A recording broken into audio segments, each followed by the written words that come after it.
हमारे पार्टी के सदर डॉक्टर फारूक अब्दुल्ला साहब भी थे, अलायंस पार्टनर के, चाहे वो कांग्रेस के थे, नेशनल कॉन्फ्रेंस के थे या इंडिपेंडेंट जो एमएलए थे, वो सब प्रेजेंट थे।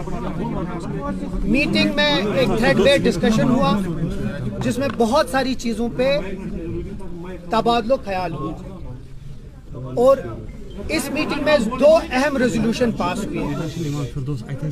एक रेजोल्यूशन जो बहुत अहम है वो जो कल राज्यसभा में वक्फ बिल अमेंडमेंट बिल को जो पास किया, उसको पुरजोर तरीके से हम अलायंस पार्टनर ने उसकी मजम्मत की है और उसको नकारा है। हम समझते हैं कि वो मुसलमानों के और इस मुल्क के जो माइनॉरिटी है उसके खिलाफ है।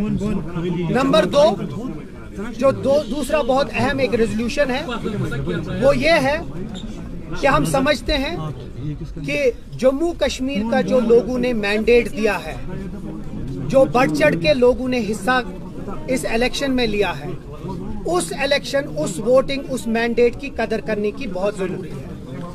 और जो भी उसकी इज्जत नहीं करता है वो यहाँ के लोगों के मैंडेट को इंसल्ट कर रहा है। ये दूसरा हमारा रेजोल्यूशन था और हमने इस रेजोल्यूशन के जरिए हुकूमत हिंद को फिर से रिक्वेस्ट और डिमांड की है कि यहाँ का जो मैंडेट है उसकी इज्जत करना बहुत जरूरी है। ये दो अहम चीज हैं जिस पे हमने बात की है। हमारी जो कोऑर्डिनेशन है, चाहे वो दिल्ली के साथ है या यहाँ की जो एलजी एडमिनिस्ट्रेशन के साथ है, वो बहुत ही एक कोऑर्डिनेटेड अफेयर में है, एक कोऑर्डिनेटेड तरीके से है। लेकिन उस कोऑर्डिनेशन को हमारी कमजोरी न समझिए। हम अगर प्यार और मोहब्बत से इस हुकूमत को चलना देना चाहते हैं और ग्राउंड पे अच्छे तरीके से काम करना चाहते हैं, हमारी वो चीज को कमजोरी न समझे। हम लोग ये बार बार और ये आखिर बार हम ये फिर से अपील करना चाहते हैं, मौदबाना अपील करना चाहते हैं कि हमें don't push us to the wall while as we want that there should be a coordination between the center, between the LG administration and the government here. Don't take our coordination as our weakness. हमारी खामोशी को हमारी कमजोरी न समझिए। ये दो अहम रेजोल्यूशंस आज पास हुए हैं। आगे जाके हम आपके सवाल भी ले लेंगे, लेकिन उससे पहले मैं निजाम साहब को भी रिक्वेस्ट करूंगा कि वो भी दो चार बात करें, उसके बाद हम आपके सवाल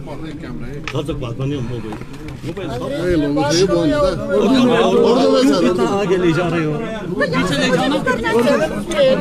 कोई भी इंग्लिश जैसे आप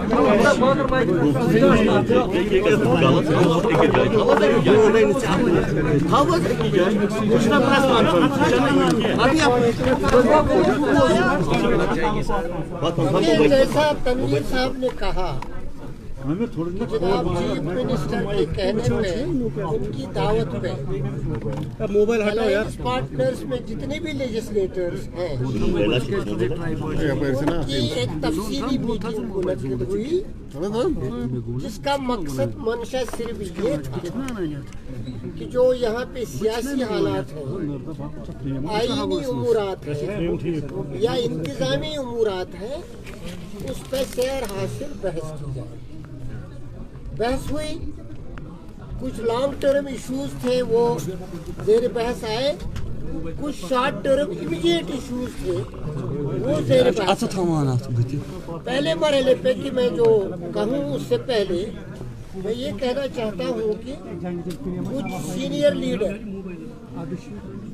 किसी मजबूरी के सबब, जैसे हमारे दो लीडर तारिक साहब और मीर साहब, वो मीटिंग में नहीं आ पाए क्योंकि कांग्रेस की एक अहम मीटिंग दिल्ली में मुनक्किद होने वाली थी। इसलिए मुझे मैंडेट दिया गया था कि मैं कांग्रेस की रिप्रेजेंटेशन करके अपने बाकी एमएलए को साथ रखूं। इसी तरह कुछ और लोग भी रहे होंगे, लेकिन एक बात हर एक को समझनी चाहिए, जितने भी एमएलए हैं, number one, they are fully behind the leader of the house, Janaab Umar Abdullah. Number one. Number two, जो सेंसिटिव इश्यूज हैं, चाहे वक्फ हो, चाहे पॉपुलर गवर्नमेंट का मैंडेट हो, चाहे पीपल्स एस्पिरेशंस हो, उसके बारे में यूनानिमिटी है कि एक तदब्बुर के साथ दिल्ली के साथ भी मामलात हल किए जाएंगे और राजभवन के साथ भी मामलात हल किए जाएंगे. We want to convey that there can be moles here or there who want to destabilize peace, who want to destabilize the political process, who want to undermine democracy and its institutions. We have unanimously held that legislature, which has a popular mandate, is one credible and acceptable forum above all after Parliament, which will take a call. That's what people are. Thank you, sir. Thank you. Thank you.